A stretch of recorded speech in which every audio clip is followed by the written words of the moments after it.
Salve, Fenômeno Azul. Vamos bater um papinho sobre esse Flamengo e Remo.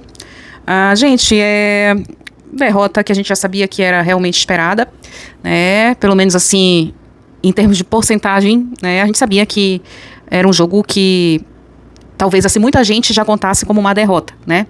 Mas eu acho que o Clube do Remo hoje competiu no primeiro tempo, tá?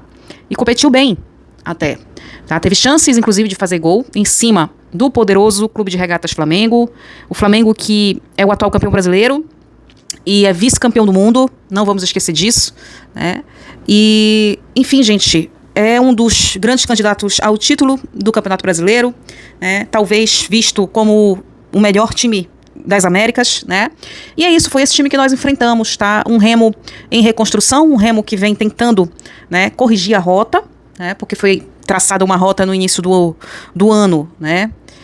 Embora nós ainda estejamos no início do ano, porque eu sempre considero que o primeiro trimestre do ano é o início do ano ainda, né? Mas a gente está tentando corrigir essa rota errada no meio do bonde andando, da coisa andando.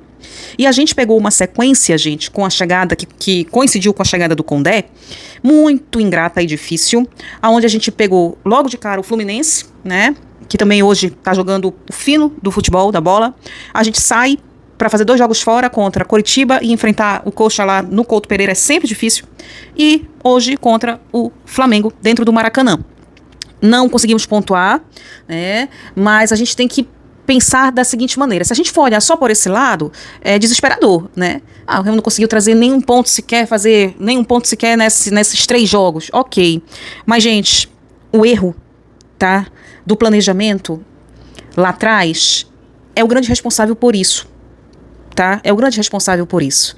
E Léo Condé é o menor culpado, não tem culpa. Eu acho que ele tá fazendo aí o trabalho dele, né, e tentando corrigir os erros que o Remo vinha tendo, principalmente defensivos. E vou falar um negócio pra vocês.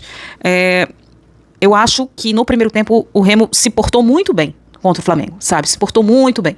Apesar do gol sofrido na bola parada, mais uma vez, né? Gol do Léo Ortiz ali, né? Mas eu acho que fora isso, o Flamengo só teve uma boa chance com o Samuel Dino no primeiro tempo, que perdeu o gol, né? E nós tivemos ali umas 3 chances de fazer o nosso gol contra o Flamengo, né, gente? E aí a gente tá com uma dificuldade de finalização, de pontaria, né? De, assim, acertar o pé. Às vezes não é força, às vezes é jeito, né? E às vezes também é muita ansiedade, eu acho, dos jogadores lá da frente. Enquanto o Remo tem fôlego, né, dos seus titulares, dos seus jogadores considerados titulares absolutos, né, e eu vejo de maneira muito positiva esse reforço do meio campo do Remo, né, com o Zé Ricardo, com o Leonel Pico, né, ali atrás. O Zé Ricardo fez uma grande partida, muitas vezes ele estava ali atrás, né, ajudando a zaga, né, dando um fortalecimento ali para a zaga, né. O Tchamba, que é um zagueiro que agora está como lateral, joga muito sério, é um zagueiro que não é de brincadeira, de enfeitar, de fazer assim firula com a bola, sabe? Não é falho. Eu acho que ele dá uma boa consistência, né? Então, assim, gente, o sistema defensivo do Remo, com o Leonel Pico ali, né? Que, enfim, enquanto o Pico tem força, né? Tem força física, ele é ali um cão de guarda, ele vai atrás da bola, tenta recuperar, né? É um cara que também bate bem na bola, pode ajudar, tem um bom cabeceio, enfim, tá? Enquanto esses caras têm fôlego, tá? Vitor Bueno, gente, joga de terno o Vitor Bueno. De terno. Foi uma contratação que realmente o Remo fez, que deu certo, tá? Vem dando certo. Então, assim, enquanto esses caras estão bem na partida, estão fisicamente bem, o Remo compete, gente, contra qualquer um, inclusive contra o Flamengo, competiu, tá? E poderia ter tido mais sorte, poderia ter feito um golzinho se tivesse tido ali mais calma nas finalizações, tá? Só que aí, gente, quando a gente retorna pro segundo tempo, logicamente a queda física natural, e a gente não tem o quê? Banco. Remo não tem banco, gente. Não tem banco. Enquanto os substitutos naturais de Leonel Pico, tá? De Patrick de Paula, e olha que o Patrick de Paula hoje foi bem ruim. O Patrick de Paula hoje errou tudo que tentou, sabe? Tudo que tentou. Mas o fato é que quando o meio-campo do Remo é desfeito, o meio-campo titular, e entram Patrick Picanha, tá? Zé Wegson, tá? E não tem nenhum substituto à altura pro Vitor Bueno. Gente, acaba o jogo do Remo, o Remo morre. O Remo morre, sabe?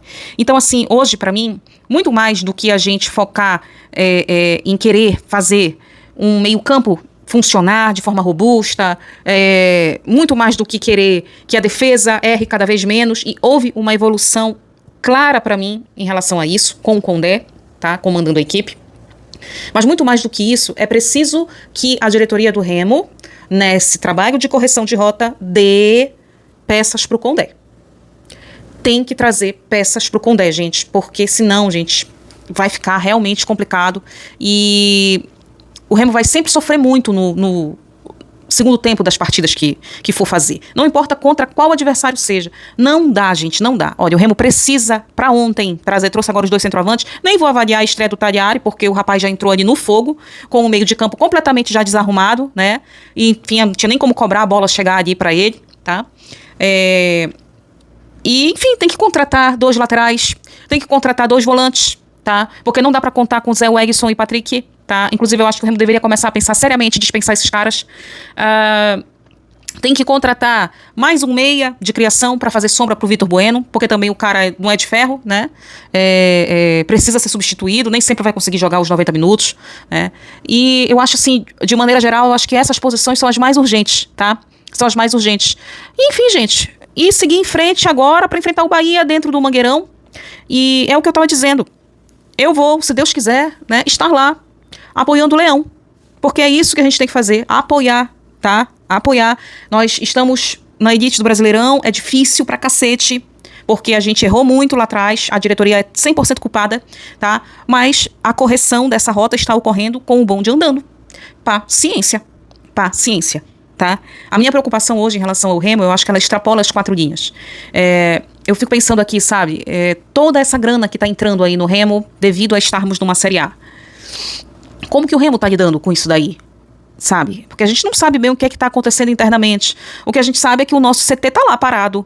Tá esperando o quê? A Vale? Gente, já era para esse CT, com tudo isso de grana que tá entrando, era pro Remo ao menos estar se preocupando já em fazer algumas coisas, tá? Dar uma limpada lá na área, sabe? Vai ficar lá com aquela arquibancada que tem lá naquele CT, velha, caindo aos pedaços? Não, vai botar no chão. Já poderia estar arrumando ali uma mão de obra pra... Enfim, gente, eu tô falando isso porque realmente pra mim, eu posso estar sendo ignorante aqui e pedindo uma coisa pra diretoria que talvez não possa ser feita, porque tem essa questão do contrato que envolve a Vale do Rio Doce. Será que o clube pode agir independente da Vale? Sabe, são coisas que a gente não sabe porque simplesmente não informam. Não dão satisfação pro torcedor, entendeu? Então a minha preocupação hoje é o Remo aproveitar toda essa grana que tá entrando da Série A e investir na sua estrutura, gente. O Remo não pode encerrar 2026 sem este centro de treinamento estar no mínimo operacional. E quando eu falo operacional, é funcionando o minimamente possível, com pelo menos 2 campos bem bons para treinamento, uma estrutura mínima, tá? Tem que ter um NASP lá dentro, funcionando minimamente, um refeitório funcionando minimamente, sabe? Instalações de vestiário, sabe? De coisas assim que são básicas. O Remo não pode atravessar 2026 para 2027 sem isso, gente, tá? Então, assim, esse é meu apelo agora, nessa reflexão.